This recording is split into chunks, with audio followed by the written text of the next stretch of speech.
Second part of geography. इसका geography का first chapter का जो सेकंड पार्ट आज है उसके बारे में हम चर्चा करेंगे और उसको समझेंगे।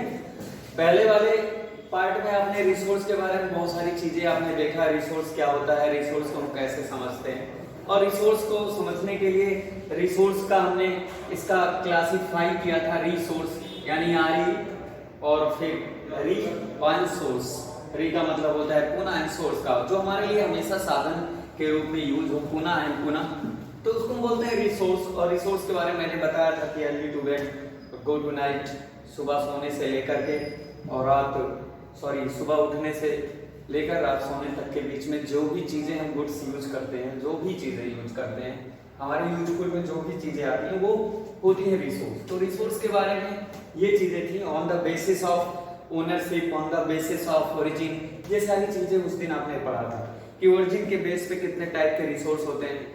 आपने क्लासिफाई भी किया था रिसोर्स को कि कैसे जो है रिसोर्स होते हैं, और क्लासिफाई में renewable, non renewable, metallic, non metallic, और भी बहुत सारे टाइप से आपने उसका विभाजन किया था। एबायोटिक में किया था, बायोटिक में किया था, फिर क्लासिफाई किया था on the basis of ownership, international resource के रूप में, नेशनल रिसोर्स के रूप में, और फिर आपने कम्युनिटी रिसोर्स के रूप में भी बहुत सारी चीजें क्लासिफाई किया था। और उसके बारे में आपने एग्जांपल में पढ़ा भी था और मैंने बताया भी था इसके पहले वाले वीडियोज में। तो अब आता है आज का next topic, resource planning in India.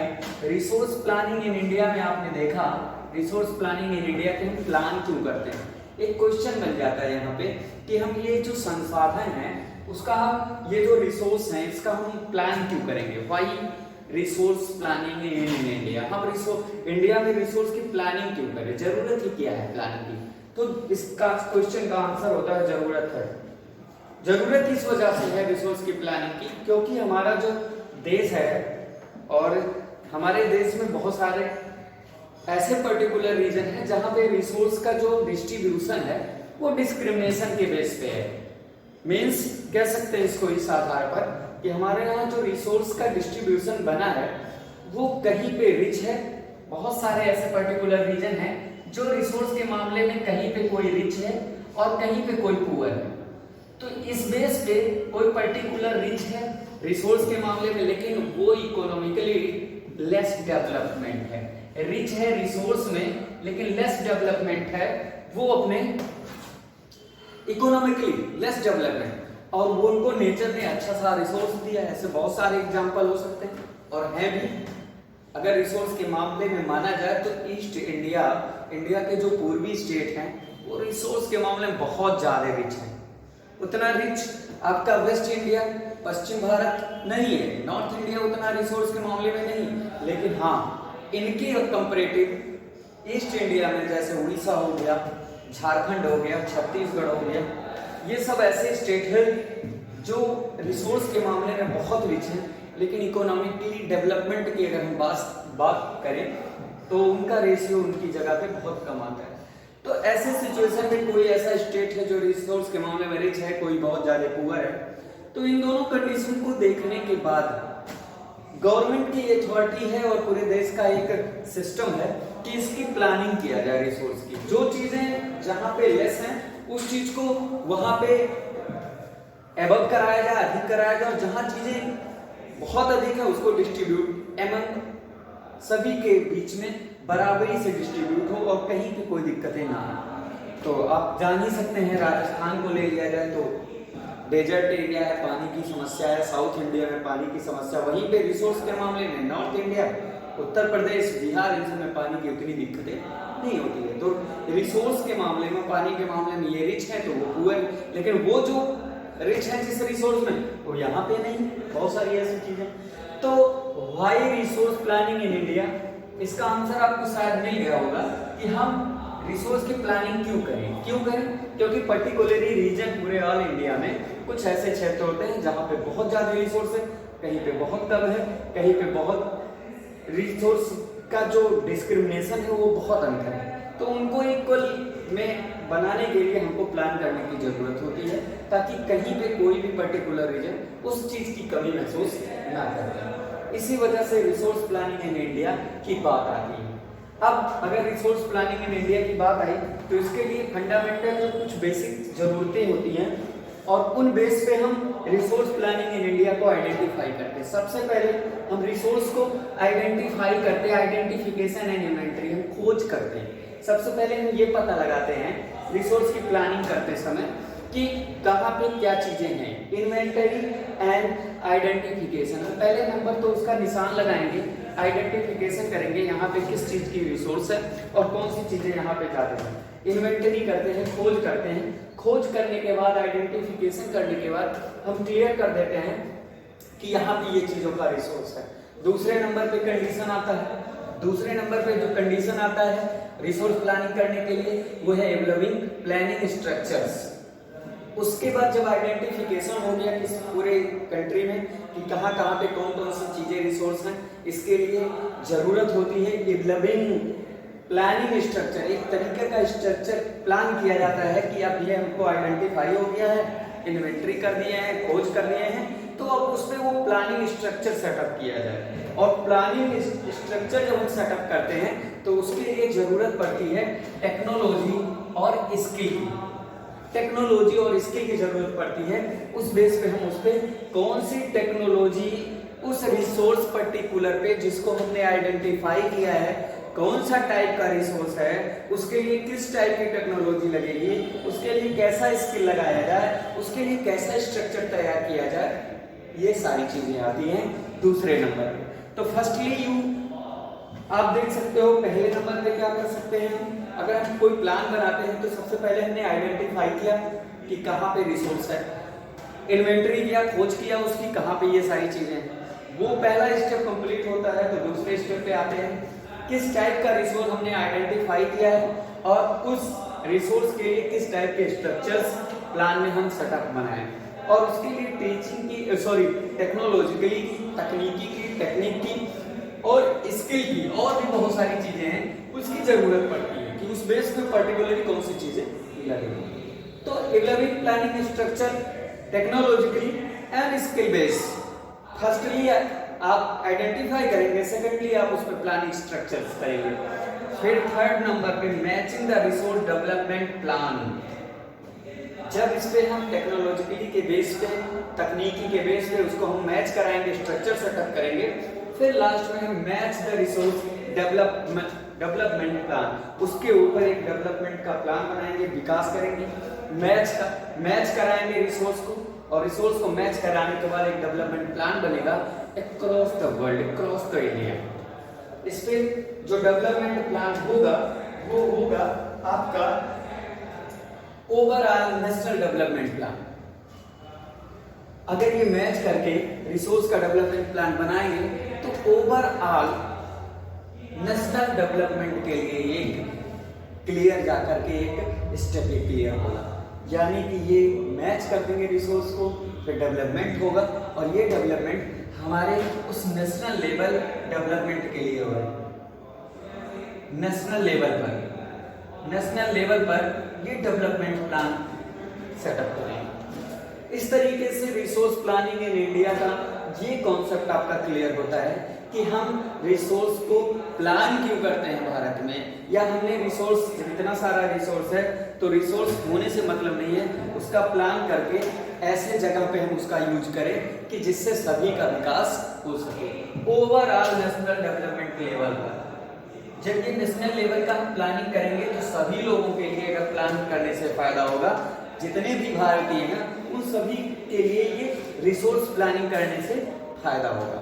वरना सिचुएशन ये आती कि अगर प्लान नहीं होता तो पर्टिकुलरली रीजन में जो जैसे यूज कर पाता उसके अकॉर्डिंग ये चीजें आती। लेकिन कंडीशन ये हो गई कि जब हम इन सब का प्लान करेंगे तो ये सभी नेशनल लेवल पर, राष्ट्रीय स्तर पर सभी लोगों को फायदा करेगा और सभी लोगों के डेवलपमेंट की बात करेगा।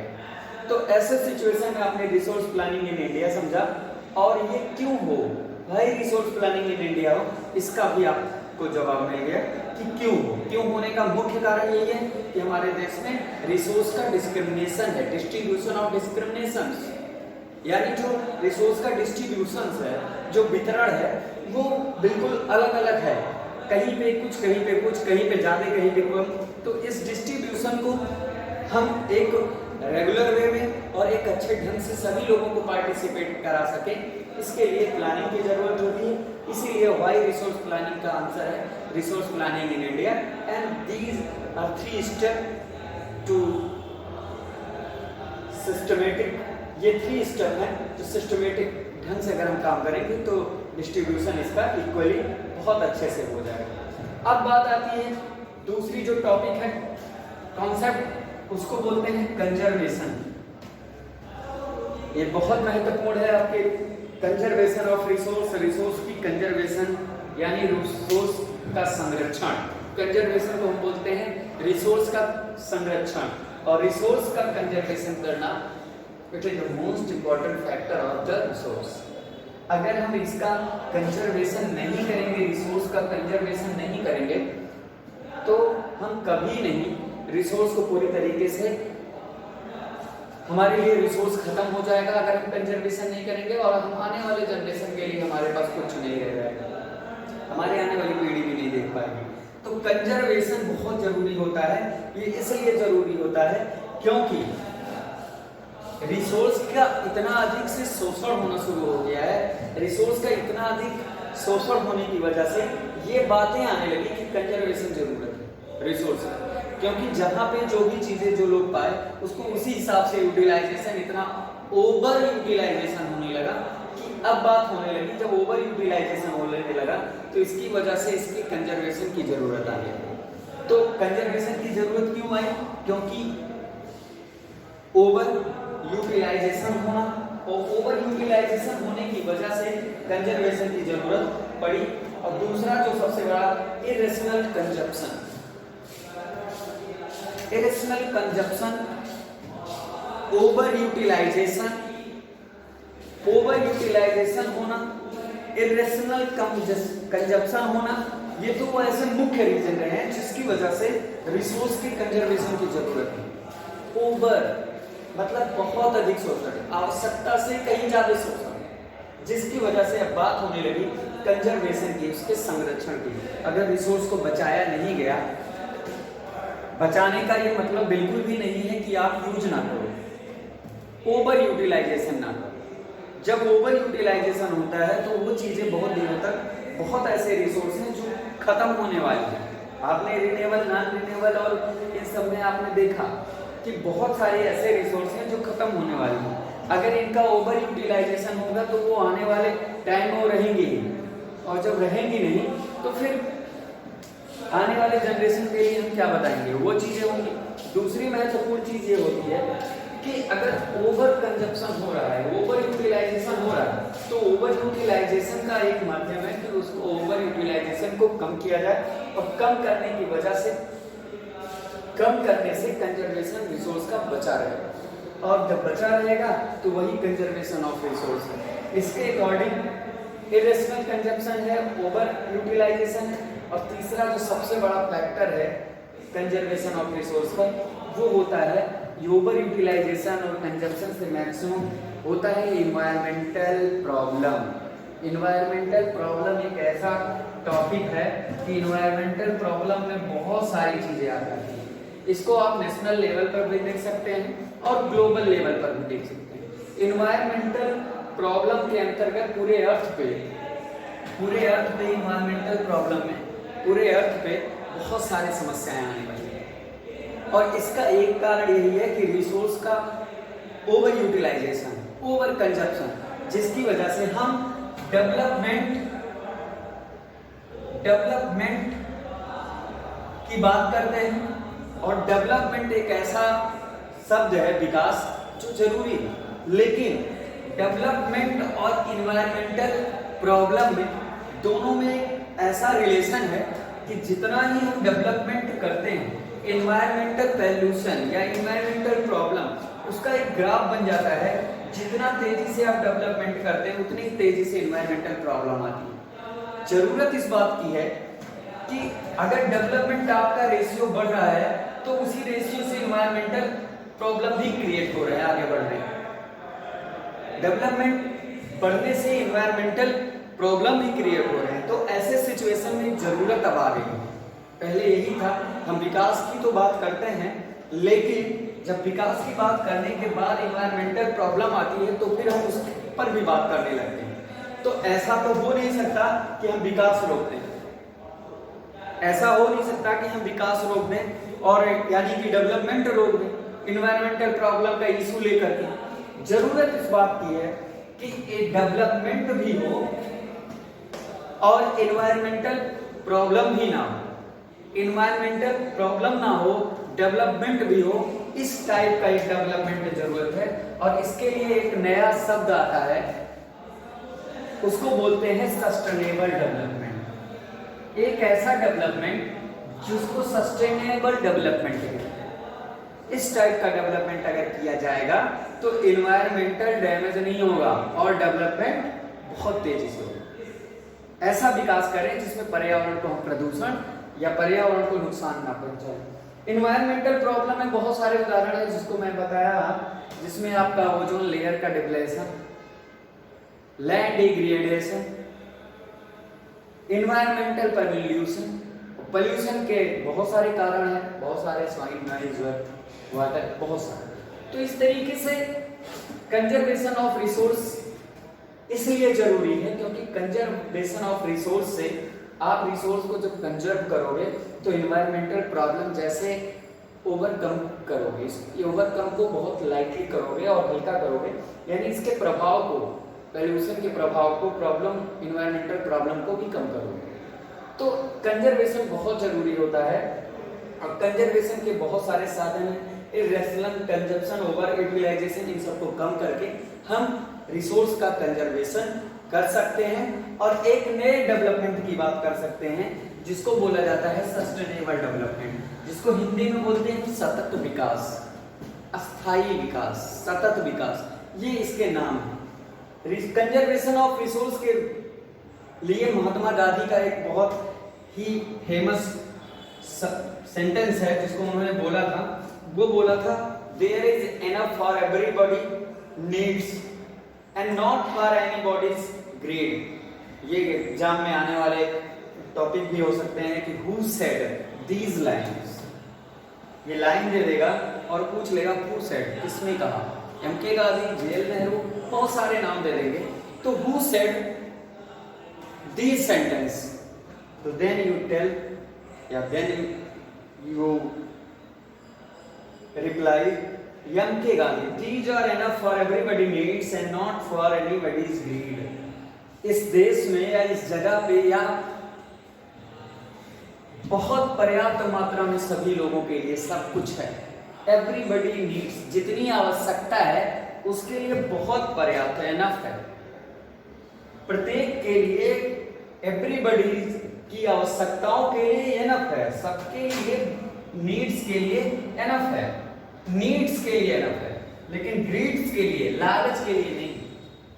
आवश्यकता के लिए एनफ है, पर्याप्त है, लेकिन लालच के लिए पर्याप्त नहीं है। ये किसके बारे में बात कर रहे हैं? ये रिसोर्स के बारे में बात कर रहे हैं। कौन बात कर रहा है? एमके गांधी।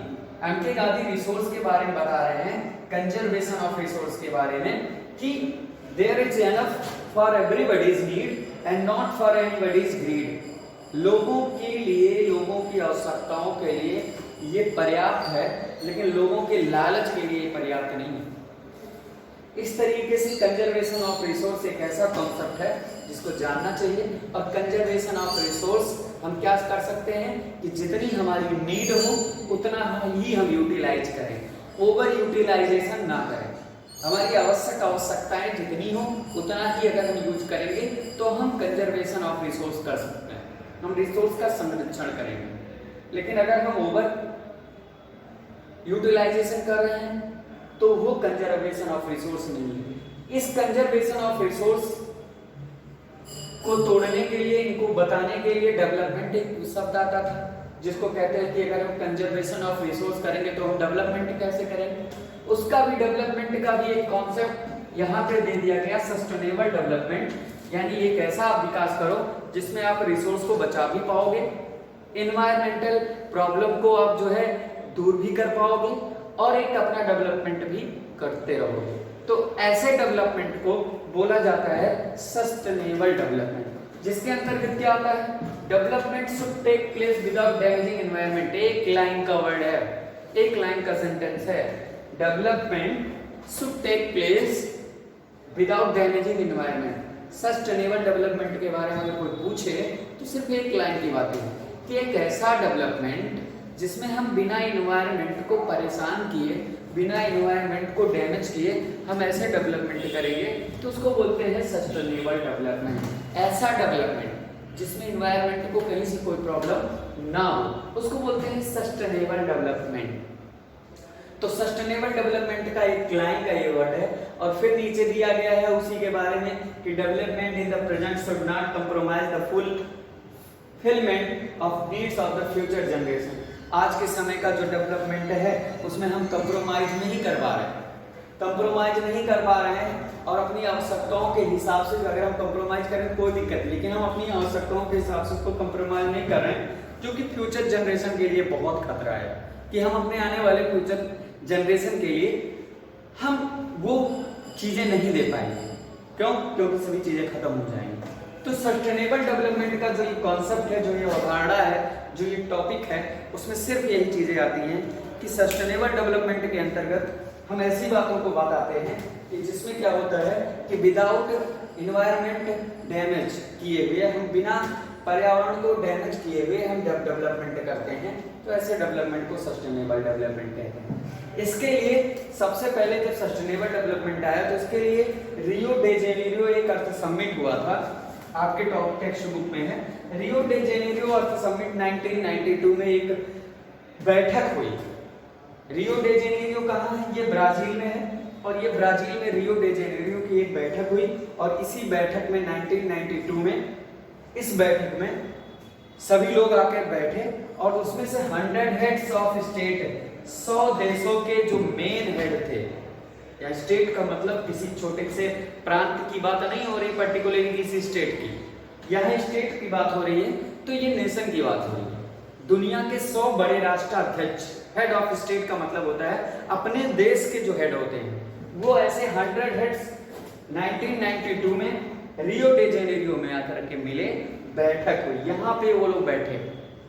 बैठने के बाद 100 हेड ऑफ स्टेट, 100 देशों के लोग, फर्स्ट इंटरनेशनल अर्थ समिट, दुनिया का पहला ऐसा अर्थ समिट था, पहला अंतरराष्ट्रीय इंटरनेशनल अर्थ समिट पहला था 1992 में रियो डे जेनेरियो में, जिसमें 100 हेड्स ऑफ स्टेट आके सबमिट किए हुए थे, बैठे हुए थे। इन्होंने यहीं पे एडॉप्टेबल किया एजेंडा 21। यहाँ पे इन लोगों ने बैठ करके साइन किया। साइन करने के बाद एक ऐसे मुद्दे की बात की जिसको बोला गया एजेंडा 21, यानी जो ये 21 सेंचुरी आएगी, चूंकि ये 1992 की बात थी, 1992 यानी 20 सेंचुरी चल रही थी।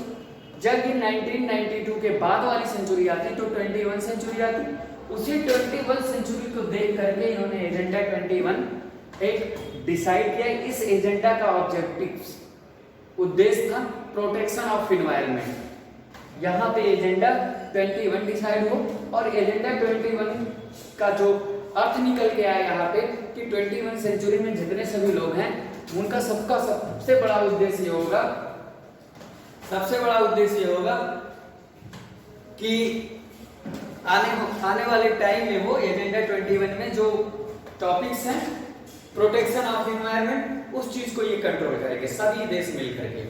और एक और चीज इसमें ये आई कि एजेंडा 21 के अकॉर्डिंग इन्होंने ये भी डिसाइड किया कि एजेंडा 21 सिर्फ ये इंटरनेशनल लेवल पे ना रहे, हर एक कंट्री जो 100 हेड्स ऑफ स्टेट हैं वो अपने देश जाएं और अपने देश का एक एजेंडा 21 डिसाइड करें और निर्धारित करें कि हमको इन्वायरमेंटल पोल्यूशन को, इन्वायरमेंटल डिग्रेडेशन को, इन्वायरमेंटल प्रॉब्लम्स को, इन्वायरमेंटल से रिलेटेड जितनी सारी चीजें नुकसान में आ रही हैं उन सभी को हमको कंट्रोल करने के लिए एक एजेंडा 21 सेट करना है और अपने नेशनल लेवल पर भी करना है।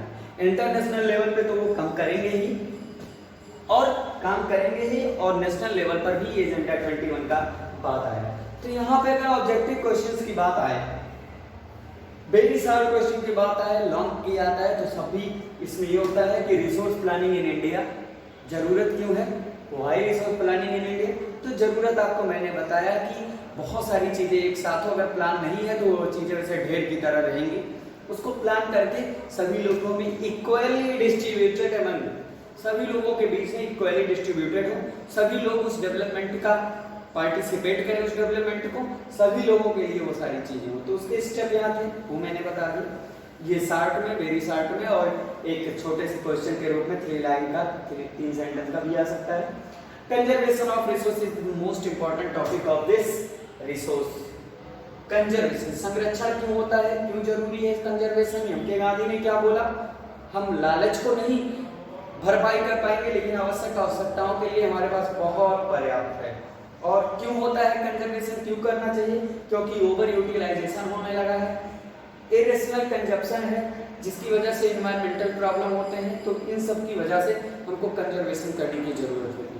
फिर बात आती है इसी में कंजर्वेशन के बाद डेवलपमेंट की। डेवलपमेंट कहाँ जाएगा था अगर हम कंजर्वेशन करेंगे? जितना ही हम रिसोर्स का शोषण करेंगे, जितना भी रिसोर्स का यूज करेंगे, उतना ही हम डेवलपमेंट कर जाएंगे। तो एक बात और आती है कि डेवलपमेंट और जो इन्वायरमेंटल प्रॉब्लम है, दोनों का रेशियो एक साथ बढ़ता है। इस कॉन्सेप्ट को दूर किया जा सकता है सस्टेनेबल डेवलपमेंट से। और सस्टेनेबल डेवलपमेंट हमने ये बताया कि हम आने वाले अपने जनरेशन के लिए कुछ चीजें बचा के रखें, इस हिसाब से हम अपना विकास करें। इसके बहुत सारे एग्जांपल हैं, वाइंड एनर्जी, सोलर एनर्जी, और भी बहुत सारे इसी सस्टेनेबल डेवलपमेंट के एग्जांपल हैं, जिसकी वजह से अगर हमको बिजली की आपूर्ति चाहिए तो हम सोलर सिस्टम अप्लाई कर दिए, ना इन्वायरमेंटल पोल्यूशन है, और सबसे बेहतरीन एग्जाम्पल है। विंड एनर्जी है, टाइडल एनर्जी है, बहुत सारे ऐसे ऑप्शनल एनर्जी के रूप में आते हैं, जिसकी वजह से हम डेवलपमेंट भी करते हैं, एनवायरमेंटल भी डैमेज नहीं होता है, और ये सारे कॉन्सेप्ट्स हैं। तो रियो डे जेनेरियो एक अर्थ समिट होती है 1992 में। रियो डे जेनेरियो ब्राजील का एक शहर है, जहाँ पे एक पहला इंटरनेशनल अर्थ समिट हुआ, और पहला इंटरनेशनल अर्थ समिट में 100 हेड्स ऑफ स्टेट है। तो ये सारी चीजें हो गई, और जिसके माध्यम से आपको, हमें लगता है, आशा करता हूँ कि ये चीजें अच्छे से समझ में आई होंगी।